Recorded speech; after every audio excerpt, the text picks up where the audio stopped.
Oke, Assalamualaikum warahmatullahi wabarakatuh.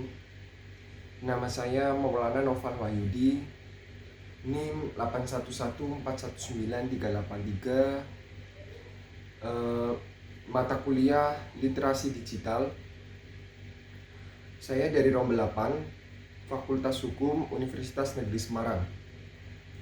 Di sini saya akan menjelaskan mengenai studi saya, yaitu ilmu hukum.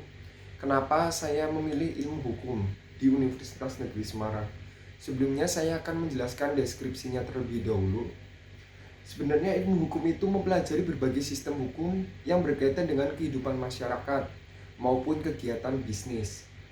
Nah, di ilmu hukum itu sendiri juga belajar mengenai perundang-undangan, termasuk di dalamnya hukum dasar. Contohnya ada konstitusi, hukum perdata, hukum dagang, hukum tata negara, hukum pidana, dan hukum tata pidana. Hingga ada juga nih hukum internasional yang akan dipelajari di dalam studi ilmu hukum.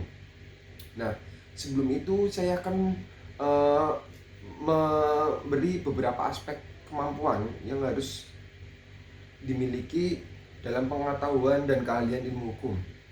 Di sini ada beberapa aspek. Yang pertama, ada kemampuan menghafal. Yang kedua, kemampuan berpikir kritis. Yang ketiga, kemampuan berpikir logis. Yang keempat, kemampuan menganalisis. Yang kelima, kemampuan menyelesaikan masalah. Yang keenam, kemampuan mengutarakan pendapat secara lugas. Dan yang terakhir, komunikatif. Nah, di sini kenapa sih saya memilih jurusan hukum? Karena menurut saya di ilmu hukum itu luas. Dalam artian luas, di sini untuk prospek kerja dari lulusan ilmu hukum itu sangat luas. Lulus dari jurusan ilmu hukum bisa menjadi pribadi yang lebih kritis, lugas, serta memiliki kemampuan analisis yang dalam. Yang kedua, prospek karir untuk lulusan ilmu hukum sangat terbuka lebar, karena hampir semua instansi pemerintah dan perusahaan membutuhkan ahli hukum.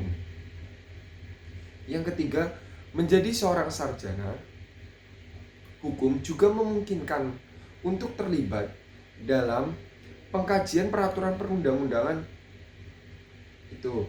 Yang keempat, jika kamu ingin menjadi seorang atasan, bisa untuk menjadi kantor pribadi, apalagi kalau membuka kantor firma hukum sendiri, contohnya notaris dan PPAT.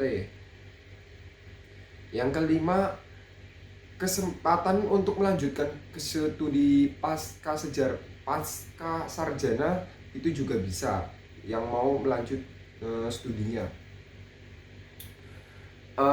Prospek kerja juga bervariasi. Nih, ada beberapa pilihan. Misalnya mengambil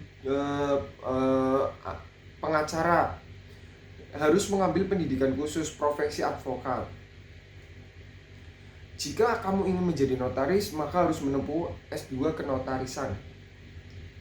Nah, itu beberapa contoh kerja yang dari lulusan ilmu hukum. Nah, jurusan ilmu hukum itu favorit di rumpun sosial. Bahkan hampir seluruh perguruan tinggi Indonesia menawarkan jurusan ilmu hukum. Daya tampung di jurusan ilmu hukum juga sangat memadai, atau dibilang cukup tinggi. Semua yang kamu pelajarin 4 semester sampai 8 semester meraih gelar sarjana hukum terpusat dan praktek hukum dan tata peraturan perundang-undangan, kamu akan banyak melakukan kajian terhadap berbagai kasus hukum, baik secara yuridis maupun normatif. Di jurusan ini kamu juga dibentuk sebagai seorang yang memiliki keberanian. Hal ini mengingat kamu terbiasa untuk menyelesaikan berbagai kasus hingga mental menjadi tangguh. Pembawaan bicara tak jarang berubah menjadi tegas, tapi bukan berarti mahasiswa ilmu hukum itu galak. Mata kuliah yang ditempuh antara lain hukum pidana, hukum perdata, hukum tata negara, hukum administrasi negara, hukum agraria, hukum perdagangan, hukum adat, hukum internasional, hukum waris, hukum lingkungan, dan hukum hak asasi manusia. Itu mungkin beberapa mata kuliah yang dipelajari di ilmu hukum. Mungkin sekian dari saya, sedikit materi tentang ilmu hukum. Menurut saya di ilmu hukum itu membuat saya menjadi lebih berani untuk berbicara. Sekian pengalaman yang saya miliki di ilmu hukum. Assalamualaikum warahmatullahi wabarakatuh.